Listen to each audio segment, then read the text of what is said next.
Hi, welcome back to the Teach for Justice podcast. I'm so very proud to have Dorie Conlon on here.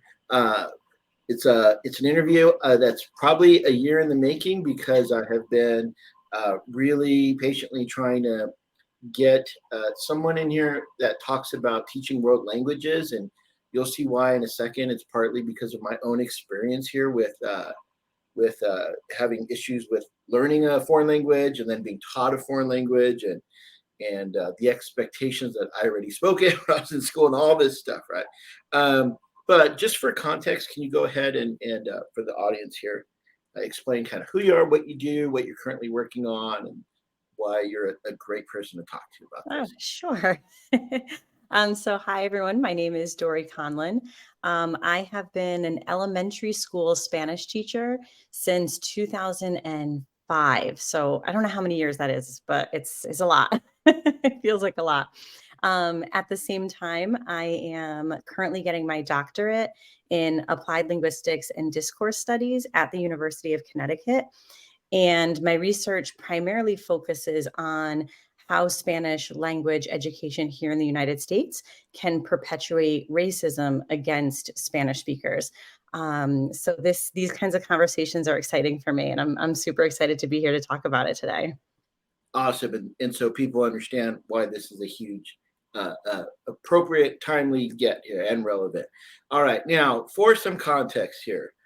About 3 years ago, I was finding my legs on Twitter and meeting all these interesting people virtually. And somehow on my timeline, a tweet came across that fully intrigued me. And it said, it was 3 words: edu celebs are dangerous. And so, and because I was wrestling with that on Twitter at the time with some people who put themselves out there as experts, but really they were experts in social media. They weren't experts in Mm. content or pedagogy or anything like that. They were just experts. They were first in on this, right? And I had firsthand knowledge with a specific individual who I had been a reader for AP European history with at the college board and was putting out videos and had some concerns about all that. So it hit me at the right time. So my first question for you is: do you remember tweeting "edu celebs are dangerous"? And did you want to provide some context or explain if your view on that has changed in the past few years? Sure. I don't remember that exact tweet, but it's definitely on brand for me. And Right, I right. Hot probably, takes. yeah, I probably tweeted some iteration of those 3 words, edu celeb or dangerous. I probably said that countless times in a bunch of different ways. Um, and it really comes back to a little, you already touched upon it a little bit.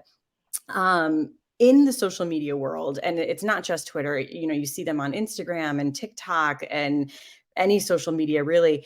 We find people who have these really large platforms, and just like you said, they're oftentimes not people who are thinking critically about education, or maybe they are, but they're certainly not using their platform in that way.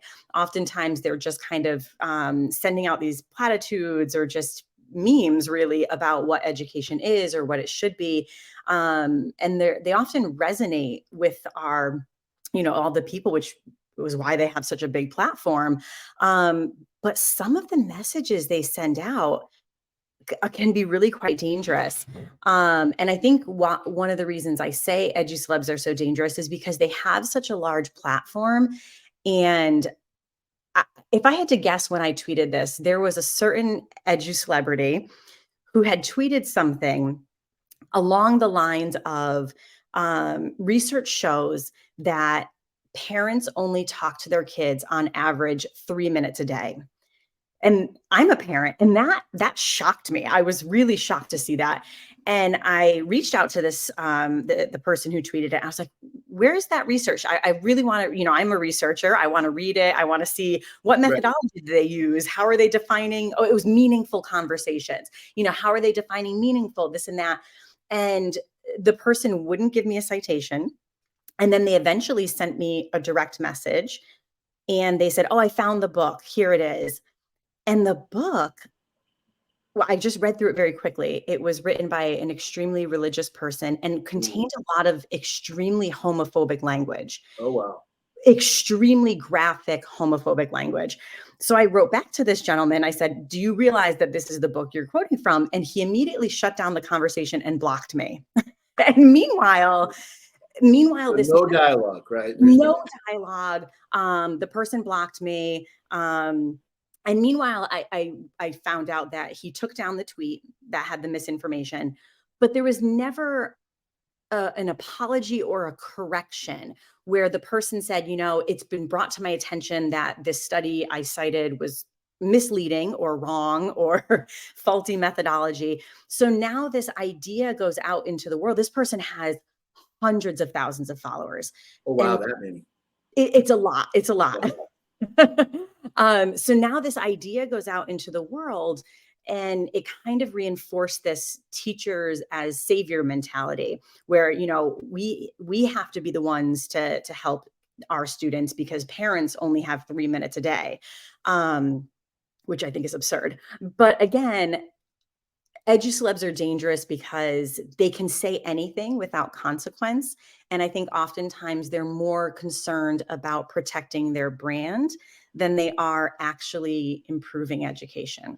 Right. Well, I appreciate that. And I appreciate the context. I've been waiting 3 years to have that conversation. If I had to guess, I would say that's when I tweeted that out, because that I do go back to that conversation quite a bit as an example of this person, hundreds and thousands of followers, such a big platform, and can really spread misinformation at his whim, you know, however he wants to. Yeah, I always disagreed with the word followers. It's like having followers doesn't make you a thought leader, right? Yeah. They're just people who sort of are interested, maybe, right? Yeah. And I think it gave people this impression like, oh, people follow me. It's like, no, dude, that's just the word Twitter uses for that. I really wish there was a way to like turn off like my public following count. I don't care about the numbers. I don't care about Right, any of that. right. I wish more social media would actually do that. So maybe Right. someday. I do too. All right. So let's get into a little bit about my personal language journey, and which is partly why your takes on Twitter and things like that are so interesting to me. So I am first generation on my mom's side. She was born in Ecuador. My dad was, he was first generation by way of Hidalgo, Mexico. Southern California kid, but in the 80s, major English only movement. I mean, from the governor on down, right? So major English only movement. And I went to private Catholic school, K-8. And I remember kids getting in trouble for speaking Spanish. Yeah. The teacher always felt like these third graders are saying mean things about the teacher or something. It was always personal to the teacher. Oh yeah. As opposed to like, oh, they're just kind of helping each other out to understand. And so we were taught our home language was not acceptable in public, even though I grew up in predominantly, brown neighborhood. Mm-hmm. And then I remember going to high school, and right before ninth grade, I met with the counselor, and the counselor said, is your intention to go to college? I said, of course it is. They said, well, you're going to need a foreign language if you want to qualify for college. And I remember in that moment thinking, well, I had one. You spent 8 years telling me it was bad and I can't use it. And so I was at square one, and I had Spanish teachers who just assumed that my school was 98% white. So they figured since the brown kid probably speaks Spanish. So I got through 2 years of Spanish without having to answer very many questions at all, or just using my Spanglish to get by, and didn't learn much at all. And it was embarrassing for me, and many other instances in the real world since then about my lack of language acquisition. So my question for you is, are districts now, in your experience and research, more open to allowing students to using their home language these days? That question is going to be yes or no. But before I answer that, I just want to say I appreciate you sharing your story with me. And it's sad how not unique your story is. I don't mean to say that in a rude way. I'm a white Latina. My mom is Puerto Rican, and her dad was all about assimilation. Same thing. We are in the United States. There's so much racism where they were. we don't speak Spanish. They changed their name to more, quote unquote, American sounding names. Yeah. And that's just how it was. And so when I was given the choice to learn a language, I was so excited to learn Spanish. I was like, I'm gonna choose Spanish because I wanted to reclaim something that I felt racism had stolen from my family. Wow. My mom never learned how to speak Spanish. But then when I got to Spanish class, my Spanish class was perpetuating racism against Spanish speakers. And kind of like even in your own story, you had teachers judging your language ability just based on how you looked and not actually doing anything to further your proficiency or even test for your proficiency. So before I answer the question, I just wanted to say that as well. And unfortunately, I think the United States has made a lot of progress in this area. That's overgeneralizing. I do think it depends very, very heavily on geographical location. There are pockets of the United States that are much more excited to embrace home languages. I'm so fortunate to be in a district that embraces students' home languages while trying to add additional languages. But I can't say that's true for everywhere. I wish it were. But there's this great kind of ideology that's moving into public schools a bit more called translanguaging. So some listeners maybe have heard of code switching, and that's basically when you switch from one language to another. We think of something like that I've heard of. Yep. Yeah. So code switching is like using more than one language in a single utterance. Translanguaging, on the other hand, is a look at multilingualism that says our students should have access to their entire linguistic repertoire in however many languages they speak, and they should use that entire linguistic repertoire to help them in their educational pursuits. So, for example, our multilingual learner department, or some people call them, English language learners, or, there's a lot of different names. They do embrace a translanguaging approach. So they say, we don't want our students to have to give up their first language in order to learn English. And in fact, it's going to benefit them a lot more if they're able to do academic work in their first language. And so there's more, even, I know this was the case when I grew up, probably when you grew up as well. Kids who were speaking minoritized languages, if there were two Spanish speakers in a class, the teacher would separate them and be like, don't talk to each other. Yep. And partly, like you said, a little bit of fear from the teacher, like, oh, maybe they're talking about me. Whereas now with a translanguaging approach, there is kind of teachers might see the benefit of saying, okay, these two kids speak Arabic. Let's have them have a deep discussion about whatever topic, maybe it's math, in Arabic. And then maybe as a whole class, we debrief in a common language. So that's the approach my language department uses. And I hope to see more schools moving in that direction, but I can't say with confidence that we're all there quite yet. I asked our English language department, which is small at our school. So we have English and we have ELD, right, for the English language emerging bilinguals is what they call it a lot of times. I said, can you guys come? I'm the history department chair. Can you guys come to the history department meeting and we can talk about like how the students feel about using translators in class, how they think we feel about it, and what are some ways we can support your students? And they looked at me like, no one's ever asked us that. Oh, well, good for you. We're so grateful. Like no one's ever asked us to come in and work with the, other than the English department. Like, and they gave us so many resources. Like it was incredible, the conversation. I learned so. It was a professional development like I've never seen before because they were so excited to say, yes, we love these kids and this is how we reach them. This is how you could reach them. And there was no, assigning mandatory stuff. It's just like, here's what we do. Yeah. And here's what we hear you guys do. And here's some small modifications. It was awesome. Yeah. Hopefully more listeners can do that. Reach out to their departments and get some support. Try it. Right, at least try it. And if it doesn't work, it doesn't work, but you try it. Yeah. So I'm a history teacher, not a world languages teacher.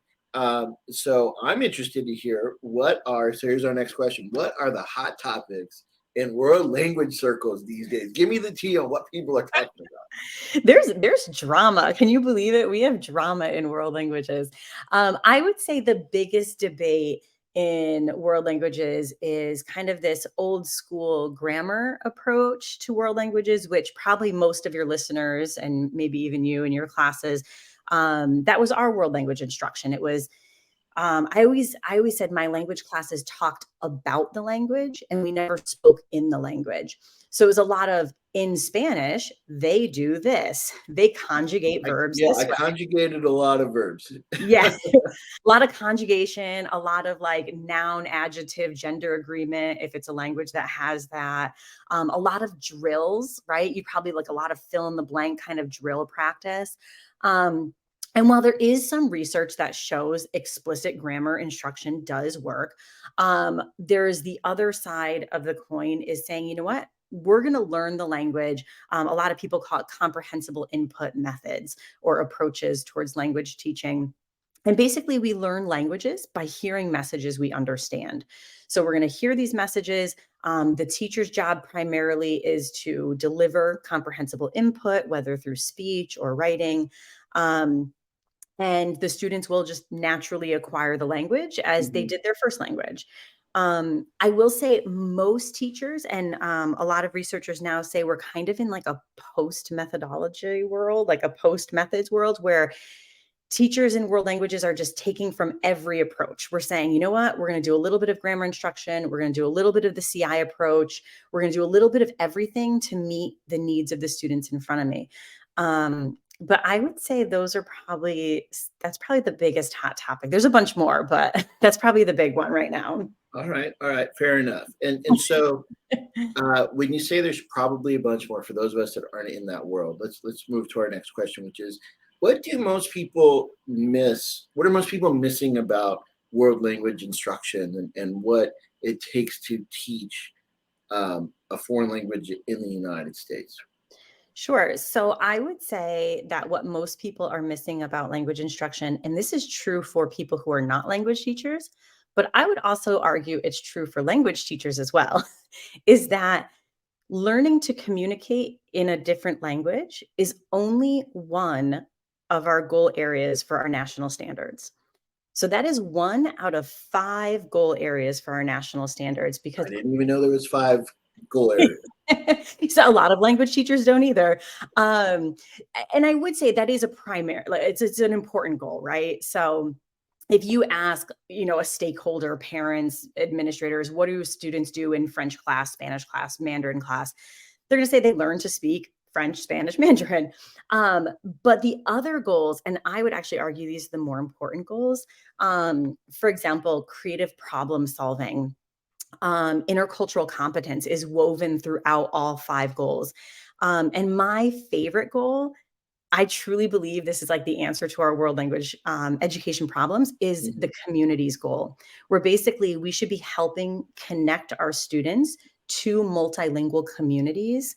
And through that, they're developing intercultural competence, they're developing language skills, they're developing, all these other skills that they need in real life.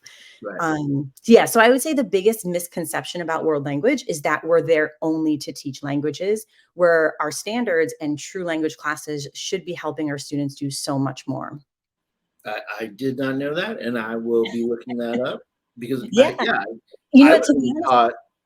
I certainly didn't leave my foreign language instruction as, oh, now I'm connecting the communities with this, right? It was more like, hey, can you say A and B? And great, you're good to go. Well, and I think, to be honest too, it also answers this question because, and actually this is another big issue and debate in world languages right now. Now that AI and auto translating is getting so good, I mean, back when I started teaching, you knew right away when students were using Google Translate because it wasn't that good. Right. Nowadays, a lot of the AI translators are getting good. I mean, my own district sends out auto-translated messages to parents, and it's not that bad. I mean, if they did that 10 years ago, it would have been horrible. But so now a lot of world language teachers are wrestling with this question of, well, if the students can grab their iPhone and have a message translated instantly by Google Translate, what is the point of our world language classes? And that's why I argue, well, let's look at all the other 4 standards that we're supposed to be teaching to. 100%. And as a history teacher, there's a correlation because, once Google came out and now with AI, people are asking the same question. Well, what do we need you for if a kid can Google what happened in Right. 1805 or whatever? But and there's other skills we're supposed to teach, and Right. there's how to use that. And actually, digital literacy and media literacy are falling on social studies teachers Yeah. significantly more lately with current events, unfortunately, because it is so difficult. So I Yeah. can relate. Speaking of sort of some of the answers here, my next question is, what category of people or what instructional program, I don't want to drop any names on anything right now, currently has people convinced that it's the answer, but isn't actually that solid or really isn't effective instruction? Oh, the people listening. Oh, this is like, it's like you know that meme that people send, like, what's your opinion that's going to get you in this position? And it's a guy surrounded by swords and everything. I feel like if I say my answer, I'm going to have people coming at me Right. being like, how can you believe that? Um, I mentioned it before, but the CI, or comprehensible input approach to world language teaching, um, it is so powerful in our field right now. Hmm. It is the hot new thing. It is amazing. And I have to say, it really does work, right? Comprehensible input is a solid theory. It definitely has evidence, scientific evidence, and empirical evidence showing that, students can develop language. Um, my problem with it, and this comes from a lot of my research, is that yes, we can see that, you know, uh, understanding messages helps us learn a language. But my argument is, what else are they learning from those messages? So, for example, I was part of a team of researchers where we analyzed 90 different comprehensible input readers. They're basically little novellas written at Spanish 1 language level. So Spanish 1 students can read these little novellas, they understand the language, and they're shown to help students actually develop language. Hmm. But our team of researchers went in and said, well, what other messages are in these books? And we found real problems with sometimes overt racist messages. Sometimes, I mean, overtly racist, like really, really terrible. But we also found a lack of diversity and representation. There was not a single, for example, LGBTQ character in any of the books that we read. Right. There was very little racial diversity, next to no disability representation. So the problem that I see is that people are so convinced that CI is the answer that they're not looking at any of the harmful messages our students are getting from some of the comprehensible input language that they're receiving. So, quick question on that, because I haven't heard of the CI stuff. Is it like a packaged curriculum? It's not. It's Okay. not, but there are publishing companies that specialize in kind of like CI materials. Okay. So you'll find, for example, publishing companies that publish these little novellas. You find edu-celebs. There are a countless amount of CI edu-celebs. Right. They basically come out and say, hey, guess what? You don't even have to prep for your classes. All you have to do is deliver language using these fun 5 games. And the games are fun and they're engaging and they're comprehensible and the students love playing them. But what else are students learning other than the language? And that's what kind of concerns me. Yeah, those unintended messages. I remember Jose and Maria did everything. And I don't even know if Jose and Maria had any friends because it was just Jose and Maria doing everything when I was in high school. Yeah. So they seem very, very active in their local communities, but they Yeah. didn't have any friends. So can tech help? What are some websites or apps that you recommend, if any? Yeah, so I will say, and this again might be an unpopular opinion that gets me in some hot water. There's some great tech out there, and there's really good tech. What tech is good at, especially when I get the question all the time, like, what's a good app to help me learn Spanish? Or, I wish I paid attention in high school Spanish. What's the tech that can help me now? And there is some good tech out there. For example, famous example, Duolingo. It's a free app. It encourages you to, study. I put that in air quotes, 10 to 20 minutes a day. And those apps are really good at getting you to like a novice high level. So they're really good if you have no language ability whatsoever and you just need a lot of like words, you just want to learn a lot of nouns, you want to learn basic sentence structure. Those apps are going to get you there. They'll get you there pretty quickly and they'll get you there for free. But you basically hit a wall because eventually, in order to learn languages, you need to meet with real people. Yeah. And that's why some of the apps, I believe Duolingo does it. Some of the apps actually offer kind of like language partnerships or language exchanges where it says like, hey, Dorie, you're learning French and this guy over here is learning English. Why don't you partner up and have some basic conversations in each other's languages? So the technology that does that, those are the ones that are real winners in my book, where they help you build community. See, it comes back to that community. Yeah. So, I didn't know Duolingo did that. That's awesome. I believe it's Duolingo. And I could be wrong about that. But we definitely should be looking for that option when we're looking at a tech thing, like put people together and low stakes, just have some conversations where you're both patient with each other and flexible and forgiving with it all and practice. Yeah. And at the end, it's low stakes practice is where people yeah. And you know what? If people listening to the podcast are interested in learning a new language, I would definitely say do that. And one recommendation I have is when you find your language partner, sometimes it's kind of fun because it can be awkward at the beginning. Like, what are we going to talk about? I barely know this person. So sometimes it's nice to just say like, let's both read a current news article, for example, or a short story. So at least maybe you can talk about it and you have some vocabulary that you already know because you read the article. And it just gives you something that you can talk about with your partner rather than just being like, so what did you do this weekend? And having the same conversation over and over again. Which in English kids do when they text anyway. They have these very short, very uninteresting conversations. Very true. Okay, so what? So let's get to real innovative, maybe like pedagogy here. Sure. What innovative teaching methods have you employed to encourage students' language learning and cultural understanding, like beyond a traditional classroom setting? Sure. So I will say this is kind of fun because since I teach at the elementary level, I teach in grades 1 through 5. The students don't come in with like a preconceived understanding of like what a language class should be. Right. So I always say like I get to have a lot of fun because I can do whatever I want in my classroom as long as we're doing it in Spanish. So I can play games, we can sing songs, and we can connect with people in other countries.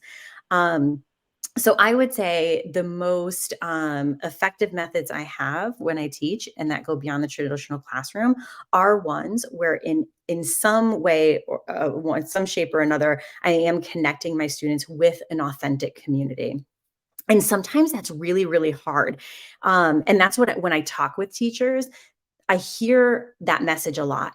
I want my students to be connected with authentic community, but it's so time consuming. I have to, pen pals are hard to set up. Sometimes pen pals, my students write, but the other students don't write back. Yeah. So I think every language teacher probably has some failed story of trying to like get their students involved in community. But because we have technology again, we have access to help our students access communities in ways that we hadn't before when I first started teaching. So doing things like, for example, we call them authentic resources. They're basically they're just the opposite of teaching resources. So if you have a textbook that was written for Spanish learners, that's a teaching resource. And an authentic resource is one that just exists outside in the world, outside of a language classroom. And what we as language teachers do is we bring that into our classroom to help students connect them to real communities. So for example, one of my new favorite units I do with my 5th graders is we look at traditional protest art from both Chile and Peru. Oh, wow. So they have this art form called arbilleras. which is a cloth-based art form. And they came up as protest art. And so as I have my students, we look at this artwork, we look at the history of the dictatorship that was happening at the time and what was going on. And then our students look at creating their own type of protest art. So some of them write poems, some of them do a little commercial. And what I do is I tell them that they can choose whatever language they want to do their protest art in, but they have to think about their community audience. So if you're trying to reach a community that's primarily Spanish speaking, you're going to probably want to use Spanish in your artwork. If you're trying to reach, and I allow translanguaging in my classroom. So I have some students who say, well, I want to convince my family of something and my family speaks Polish. I'm like, do it in Polish. We'll get it done. So helping students connect to their own backgrounds, their own interests, and then a community in some way, shape, or form has been a lot of fun for me. So it sounds like, because you brought up Polish, for example, how do you create an inclusive and diverse environment in a language classroom, considering diverse background and taking into account the diverse background and experiences of your students? This all, I think, just starts with relationship building and me learning to trust my students and my students learning to trust me. Nice. Yeah, I would say that's essential in any justice-oriented classroom. Is it's going to have to be relationship building and trust. And that's one of the best things about being an elementary specials teacher is I get to be with these kids for usually they're 5 years in elementary school. Right. So starting in first grade, we're just building relationships. But by the time they're in fifth grade, like I know these students and these students know me. They know my classroom expectations. They know my, the norms. They know kind of the justice oriented teaching that I like to do in my classroom. But really showing my students from day one that I do welcome their diverse backgrounds. I want to get to know them. I want to make sure I'm pronouncing their names correctly. I don't assign my students Spanish names, for example. I said, whatever your name is, that's what your name is going to be. Oh man, I didn't even realize people might do that. Is We still do that. Yeah, that's actually another contentious topic in world language classrooms, whether or not you should assign your student like a language class name. But yeah, well, the whole names concept is a hot topic here in Southern California, and within departments and sites as well. It is, most people are just gonna say, well, whatever your legal name is, that's what I'm using. I remember calling a kid Mr. I had a phase early on where I called them all Mr. or Ms. and then their last name. And I had one kid finally break down and say, that's my dad's last name. I don't talk to him. You know what I mean? Like I hate that name. Please stop calling me that. And it changed my whole. From then on, I was like, just tell me what you want me to call you. I will tell you what you want me to call you. I don't want you unable to connect with me because I'm doing something. I'm unknowingly doing something that you really triggers you. And like you said, you didn't know. And those are, I think the most important part of having any type of justice oriented classroom is just listening to our students and giving them opportunities to speak and then say, oh, I was wrong. You tell me what you want to be called and just model that kind of empathy. I totally apologize on that. But I would imagine too, if you have the same kids for several years, you don't have that lag time of them figuring out if they can trust you or not. Like right? They don't have to go through. It's like, okay, let's give us the new stuff this year. And hey, over the summer, glad to be back. Let's roll. Yeah, awesome. It is tough. It is tough. I have to say, like, because by fourth grade, fifth grade, they're going through those like puberty hormones. They're starting to come through. So they're gonna push, they're gonna test. But I will say too, back to the question that you asked, what are some things to create inclusive and diverse environment?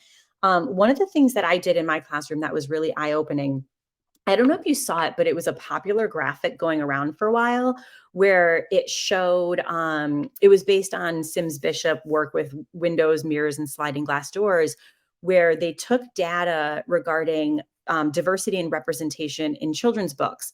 And they said, based on the survey, I think it was maybe 2013 or 15, 58% featured white characters, and then it kept going down and down until it got to like 0.001% was like, Right.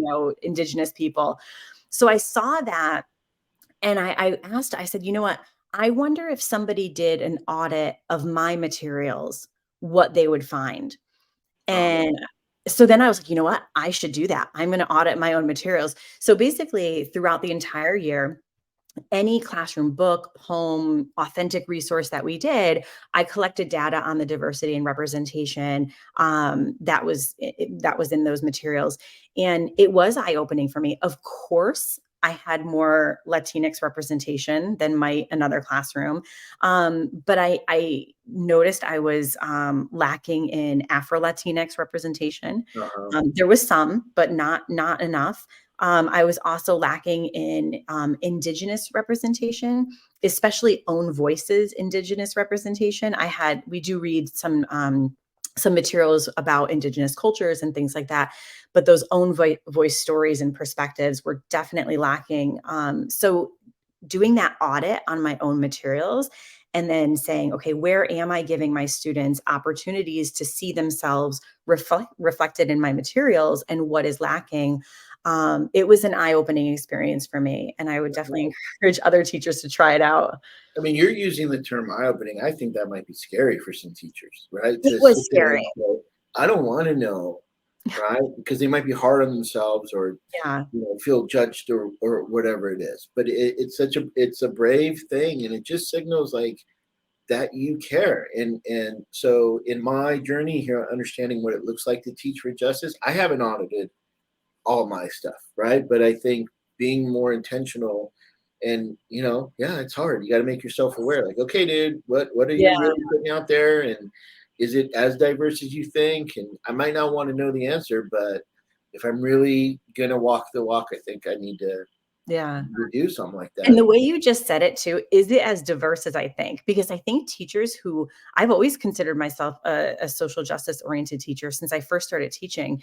And it was scary. I'm like, am I walking the walk? And I published it on Twitter too. I was like, this is my data. These are my results. But it was also nice because I kind of did like a call to action, and I created a hashtag. It was WL for World Language Book Audit. And I invited other teachers to do it as well. And other teachers did join me, and we kind of held each other accountable. And these are some teachers from that hashtag I still check in with, and we share, for example, new publications that come out. We try to help each other get more, diversity and representation, and wherever we can. Oh yeah, the solid that's the positive part of some of these Twitter communities. My professional learning network of amazing humans who I've never met in person. Right. I'm really, really enjoying this conversation, but we've never met in person. It's like, it's at the end of the day, it's okay. I'd rather have a positive virtual relationship that is better than whatever I'm getting on site. Many of us have to go outside of our site to get certain work done. And so it's been there's the positive side of it, even though now it's X and I know. We don't have to get into that, but I will say I would not be the teacher I am if I didn't have these online professional learning communities and learning from diverse people from all over the country. And it's helped me grow a lot as a teacher.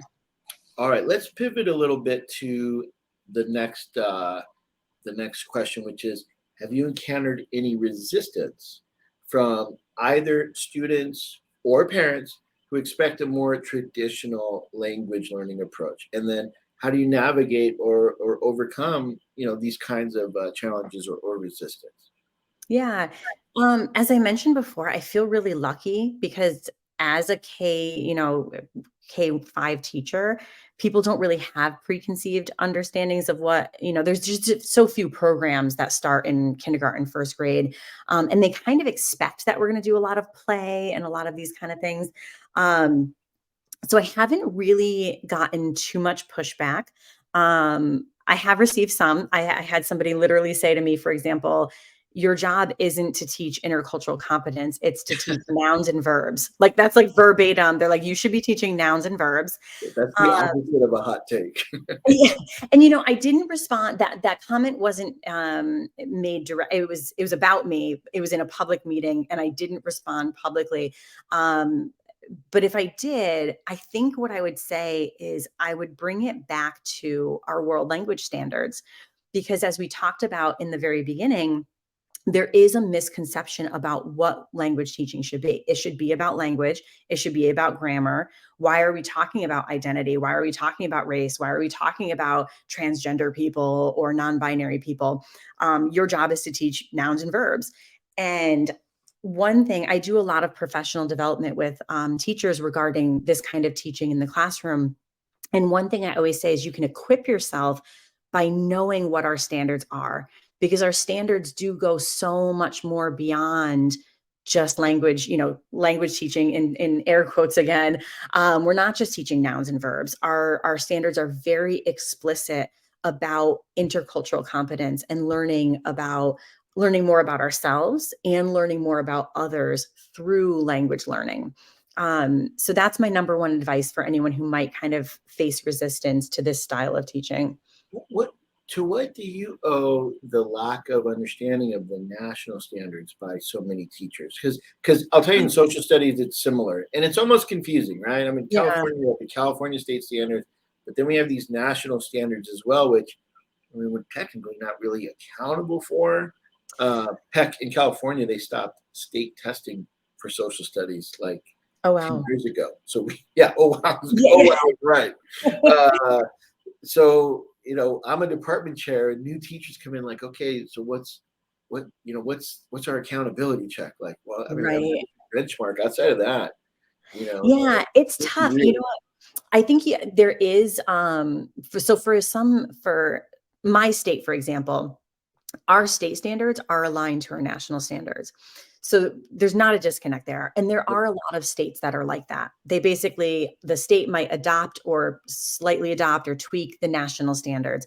But there are some states that have no world language standards or have world language standards that do focus just on language. So sometimes there is a discrepancy between state standards and national standards. I will say too, I was part of, it was a State Department review of a new language program, language certification program for teachers. And as part of that, we review the syllabus and we review the teaching materials. And some of them didn't even have like the most current version of our standards. I'm like, no, these standards have been updated and they're using these standards that are like 2 decades old. Yeah. And I don't want to place all the blame on teacher prep programs, but sometimes there are teachers who go through prep programs not having any idea of what the standards are, which is a shame. Yeah, and so I'm on the California Council for Social Studies, and we're having some tough conversations with some teacher prep programs about what's there. And now that I'm a department chair and getting a couple of newbies because we had some retirements recently, it's like wow. But in other areas, though, the new teachers are coming in with different skill sets, way better than mine. Yeah. Tech's one of them. Connecting with kids is another one. So it could be positive, properly led. These new teachers can be really effective. Yeah. Than I was. I know some of the new teachers I meet with, I'm like, oh my goodness, why are you trying to learn from me? I need to learn from you. Yeah. You're amazing. And to be able to admit that and say, well, how can I guide you? Right. Is huge. And in the wrong hands, though, these teachers can get very quickly, I'm realizing, discouraged. And I'll say too that I know even my own teacher prep program, which was great. It was phenomenal. We learned the standards. We knew what they were. But a lot of them, even though we learned the standards and we learned that there were 5 of them, we just kind of we barely brushed on the other 4. It really still focused on the communication standard. And interestingly, I feel so bad that I can't remember the researcher's name at the moment, but there was this article I read, and I can send it to you. You can send it out to whoever's listening, but Yeah. it was a research article where they polled students and stakeholders and teachers and asked them, specific to world languages, of the 5 standards, which do you think are most important? Mhm. And teachers and administrators and stakeholders all said communication. They're like, yeah, communication. That's the whole reason that we have world language classrooms. And students said communities. They're like, we want to build relationships. This is what, this is what we're here for. They're literally So I telling think you. They're literally telling you what they want. yeah. So there's this disconnect of, even like, we're aware of the standards, but I think sometimes we even just place too much emphasis on, and the community standard is done through the language. So when I say we're building communities, that happens through the language. I'm not saying don't teach Spanish, don't teach, Arabic, and only have your friends develop relationships. That's, so it all happens together. All right. Let's move on to encouraging students to take ownership of their new language that they might not have confidence in, that they might not speak at home. In what ways do you encourage students to take ownership of their new language learning journey and engage with it outside of the classroom? Yeah. So I'm going to sound like a broken record. It's going to come back to communities again. Yeah, Once the that's okay. students, yeah, I do feel that if the students have a sense of belonging in that language, right? I belong in this community. I might not be Latina myself. I might not be French. I might not be whatever the language is. But I feel like I belong in this community because my teacher has helped me see where I fit within the community. So I think even that, to me, is why, for example, I have a lot of Black students in my district. So for me, it's so important that my students see Afro-Latinos speaking Spanish. I want them to see, like, you belong in this community. You belong here. I want my Asian students to see Asian Spanish speakers, to see, all the diversity that exists within the world. And I want them to have this feeling of belonging, and have opportunities to practice that out. That is the hardest part, opportunities to practice the language outside of the classroom. It's definitely, I don't want people to say, oh, she thinks it's just so easy. It's not, it's hard. It means that we have to be involved with the community. If I'm not involved with these communities, I certainly can't get my students to be involved in the communities. So it takes a lot of modeling, but yeah, helping our students develop a sense of belonging in the language is definitely number one. All right. Well, speaking about how hard it is, we've only got a couple more questions here. Let's move to shoutouts. What teachers or authors or apps or whatever it might be, this is your time here, or who's doing a great job that deserves recognition that, like, people outside of world languages might not know about? First, I'm going to give a shout out just to, like, the regular classroom teachers who are doing their job every day. Yeah. I think, like, it's like the opposite of the edu-celebs, right? Like, they have too much undeserved attention. And then you have these teachers who are the listeners today. They're not getting compensated for listening to this podcast. They're Right. here because they want to be a better teacher. And I mentioned before, I do a lot of professional development with different districts. And the teachers that I meet with are so dedicated, just the everyday teachers. So the people listening to this podcast, my shout out is for you.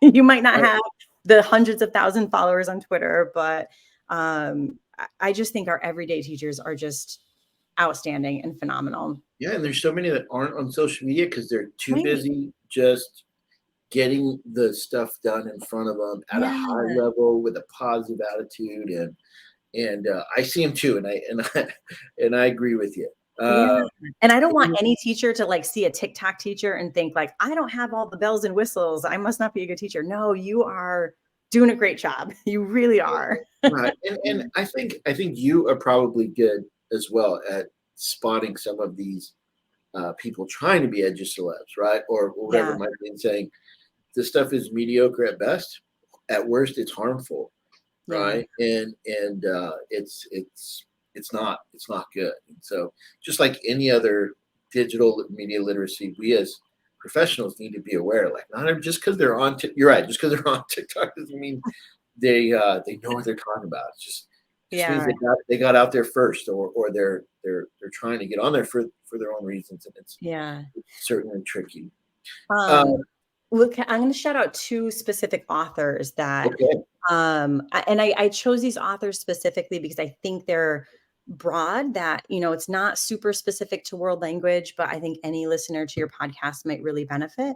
But Jonathan Rosa and Nelson Flores, they are both incredible in their own rights. And then together they jointly author some really wonderful articles specifically about the concept of ratiolinguistics, which is the intersection of race and language. And they have some just really great introductory articles about ratiolinguistics that can really help teachers kind of evaluate their own biases regarding students who might be multilingual or might just language differently. For example, they might speak a minoritized version of English, or a lot of times we see students speaking Black English and teachers like, don't talk like that in my classroom, without recognizing that these students are bilingual in their own right. So I would definitely give a shout out to Jonathan and Nelson, Jonathan Rosa and Nelson Flores. They're both Jonathan Rosa and Nelson Flores. Nice. Yeah. Nice. Before I post this, before I post this, I'll try to get a couple of them for the show notes. Yeah, absolutely. I'll send you some articles. Oh man, that would be awesome. All right, so we have arrived at the big final question, and I'm really, really interested to hear your take on this. It's my final question for all of our guests, and I mean I can talk to you for hours. I think if we worked in the same building, we would be talking all the time. Yeah. What does it mean to you to teach for justice? This is such a deep question too. For me, teaching for justice, it really is teaching for a better society that really sees and values the humanity of every individual living in it, which is unfortunately just not the society we live in now. And helping our students and empowering our students to make those changes in our society in order to have that all come to fruition. So I think that's what I would say teaching for justice is for me. Awesome. I really appreciate it. Well said. This has been awesome. I appreciate you. I am grateful that you're out there fighting the good fight with some of the folks on Twitter that I think don't get it, and I think you're one of the people that get it. I don't know. I learned so much because I don't know a lot about this, the world languages teaching and things like that, and it's so inconsistently applied, right? And approaches to it are so tricky, and to be out there trying to research so you have backup when you engage in these conversations is so important. So I think what would remind everyone of your Twitter handle if you want more followers. I don't know if you really care. But how can somebody get in contact if they hear this and they need support? How can somebody contact? Sure. So I am on Twitter. It's Dorie, Dorie, and then CP. That's my Twitter. I know a lot of us are migrating over to BlueSky. So there I'm just Dorie C. I dropped the P when I went to BlueSky. Okay. So they can find me there. And I'd be happy to connect with anyone, answer any questions. And I love working with teachers and supporting teachers. So reach out to me with any questions. I'm happy to support however I can. Awesome. Well, thanks again for coming on the Teach for Justice podcast. Thanks for having me. Check out what she has to say, and if not just for the hot takes, especially on a variety of things, but mostly teaching world languages, if you're in that space, or really it's about teaching in general, right? People are telling history teachers, stick to names and dates. Right. There's way more to it than names and dates, right? Yeah. And some scared teachers will stick to that and will probably keep their jobs, but can they go home and say, I taught for justice today? Or will they say, I taught for mastery and for, job security? And I don't know that this moment calls for teaching for job security. Yeah. But it's everyone, tough. Yeah, I do tell teachers when I'm working with teachers, you do have to I'm like, I understand some of you might legitimately get fired, Right. so you do have to weigh that, right? I don't take that lightly because teachers do have families to feed and they do have, but at the same time, we look at the world around us and there's so much healing and that needs to happen. And it's not going to happen if we just maintain the status quo, that's for sure. We have to have some Um, conversations. yeah, yeah. And I think no matter where we are and what situation we're in, we can all do something small to start. And whatever your small step is, that's where we got to start. Awesome. I love it. Thanks again. And Thank you. I will This has been hopefully meet awesome. you very soon. All right. Thank you so much.